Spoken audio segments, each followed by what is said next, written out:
नमस्कार मित्रांनो, इयत्ता 12वी अर्थशास्त्र या विषयामधील प्रकरण 10 भारताचा विदेशी व्यापार या प्रकरणामधील प्रश्न 7 खालील प्रश्नांची सविस्तर उत्तरे लिहा या प्रश्नाची आज आपण माहिती अभ्यासणार आहोत। मित्रांनो, आपण जर हा व्हिडिओ प्रथम पाहत असाल तर आपल्याला विनंती आहे की आपण या प्रकरणाचे इतरही सर्व प्रश्नांचे व्हिडिओ बनवलेले आहेत, ते देखील व्हिडिओ आपण पाहू शकाल आणि अशाच पद्धतीने आपण प्रकरण 1 ते प्रकरण 9 पर्यंत सर्व प्रकरणांच्या स्वाध्यायाच्या संदर्भातील व्हिडिओ बनवलेले आहेत, ज्यामध्ये प्रश्न कसा सोडवायचा, उत्तरं कशी लिहायची, एखाद्या प्रश्नाचं उत्तर कशा पद्धतीने लिहावं याविषयीची माहिती आपल्याला देण्यात आलेली। चला तर मग आजचा 7वा प्रश्न, खालील प्रश्नांची उत्तरे लिहा याविषयीची माहिती पाहूया। प्रश्न पहिला आहे, विदेशी व्यापार म्हणजे काय सांगून विदेशी व्यापाराची भूमिका स्पष्ट करा। मित्रांनो, जेव्हा 8 मार्कासाठी सविस्तर उत्तराचा प्रश्न विचारला जातो तेव्हा ज्या संकल्पनेच्या संदर्भात माहिती विचारली असेल त्याची डिटेलमध्ये थोडीशी माहिती सुरुवातीला सांगायची आणि जो घटक विचारला आहे तो विस्तृतप्रमाणे स्पष्ट करायचा। इथं आपल्याला 2 भागात प्रश्न विभागून दिलेला आहे, म्हणून दोन्हीही घटक विचारात घेऊन उत्तरं लिहायला लागते। विदेशी व्यापार म्हणजे काय त्याची आधी माहिती सांगूया, व्याख्या सांगूया, थोडीशी माहिती सांगूया। संकल्पना स्पष्ट करायला विचारली, विदेशी व्यापार म्हणजे काय असं विचारलं तर मग फक्त व्याख्या सांगून थांबू नका, त्याविषयीची थोडीशी माहिती पण सांगा, कारण त्यासाठी 2 मार्क असतील। मग एक व्याख्यासाठी 1 मार्क आणि इतर मुद्द्यासाठी 1 मार्क, अशा पद्धतीने मार्क या ठिकाणी आपल्याला मिळतात।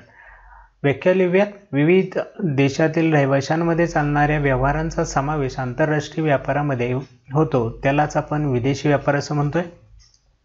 विदेशी व्यापार म्हणजे जगातील विविध देशात केला जाणारा व्यापार होय, याला आंतरराष्ट्रीय किंवा विदेशी व्यापार असेही म्हणतात। हा व्यापार आर्थिक वृद्धीची गुरुकिल्ली असतो, कारण देशाच्या आर्थिक विकासात या व्यापाराची महत्त्वाची भूमिका आपल्याला पाहायला मिळते। विदेशी व्यापाराची भूमिका कशासाठी महत्त्वाची आहे त्याच्या समर्थनार्थ खालील काही मुद्दे आपल्याला सांगता येतात। यामध्ये पहिला आहे परकीय चलन प्राप्ती। विदेशी व्यापारामुळे परकीय चलनाची प्राप्ती होते आणि याचा वापर विविध उत्पादन कार्य करण्यासाठी देशामध्ये करता येतो, त्यामुळे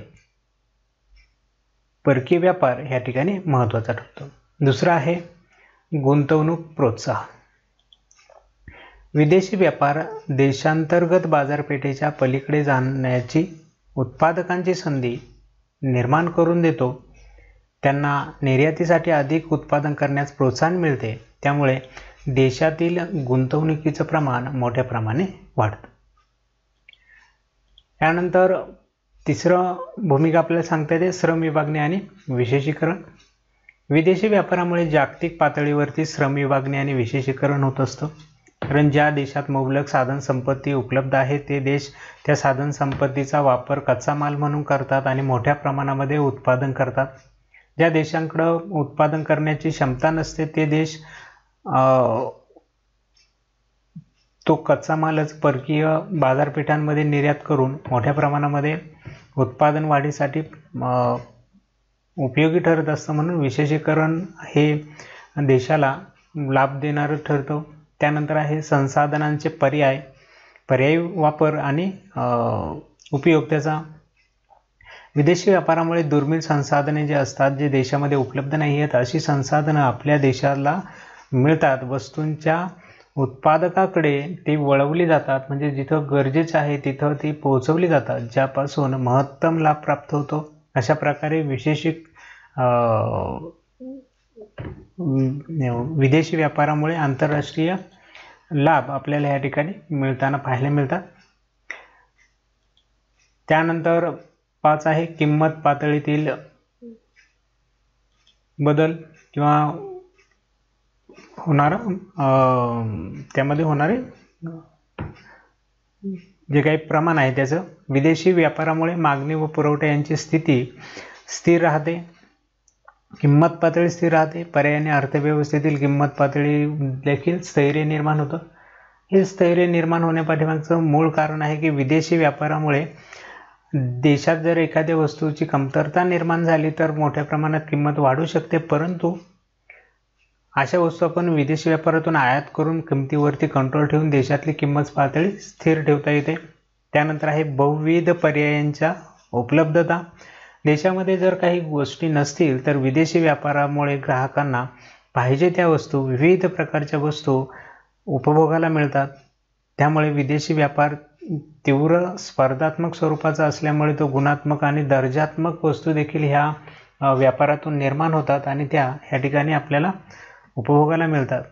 अशा पद्धतीने या व्यापाराची ह्या ठिकाणी भूमिका आपल्याला सांगता येते. प्रतिष्ठा व नावलौकिक. निर्यातदार देश आंतरराष्ट्रीय व्यापारात प्रतिष्ठा व नावलौकिक मिळवू शकतात, ज्यामुळे जो देश निर्यात करत असतो त्या निर्यातामध्ये सहभाग घेतोय त्या सहभागामध्ये त्या देशाला आंतरराष्ट्रीय बाजारपेठेचं प्राप्त एक वेगळं स्थान ह्या ठिकाणी मिळतं आणि देशांना प्रतिष्ठा आणि नावलौकिक जगामध्ये पाहायला मिळतं.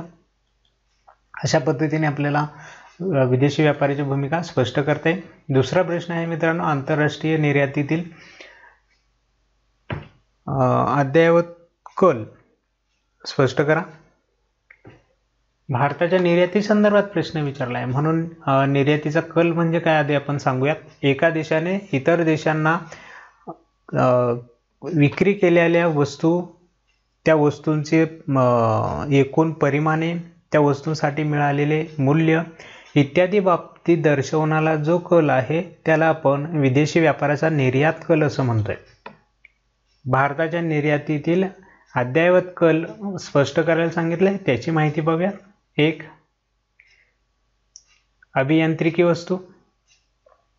अभियांत्रिकी वस्तू निर्यातीस प्रोत्साहन समितीच्या अहवालानुसार 2017-18 मध्ये भारताच्या एकूण निर्यातीपैकी जे अभियांत्रिकी वस्तू आहे त्याच्या निर्यातीचे प्रमाण सुमारे 25% होतं. म्हणजे हे प्रमाण वाढत असल्याचं दिसून येत आहे. याचा अर्थ काय, तर अभियांत्रिकी स्वरूपाच्या वस्तू आहे त्याचं प्रमाण दिवसेंदिवस निर्यातीमध्ये वाढत जाताना आपल्याला पाहायला मिळते.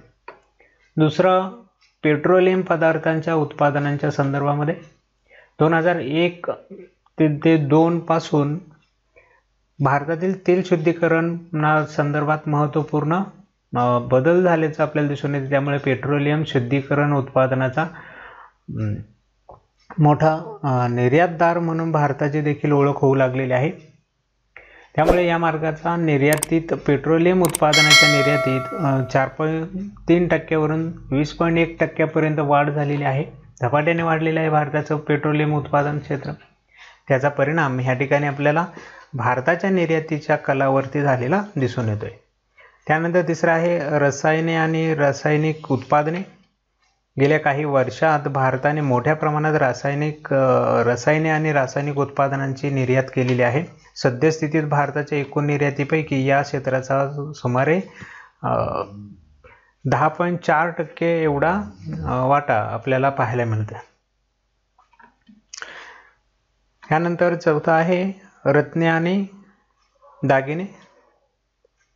भारताच्या निर्यातीत रत्ने आणि दागिने यांचं देखील महत्त्वपूर्ण योगदान आहे. 2014-15 मध्ये जर आपण विचार केला तर भारताच्या एकूण निर्यातीपैकी सुमारे 13% निर्यात ह्या घटकांची झालेली होती. त्यानंतर पाचवा आहे कापड आणि तयार कापड.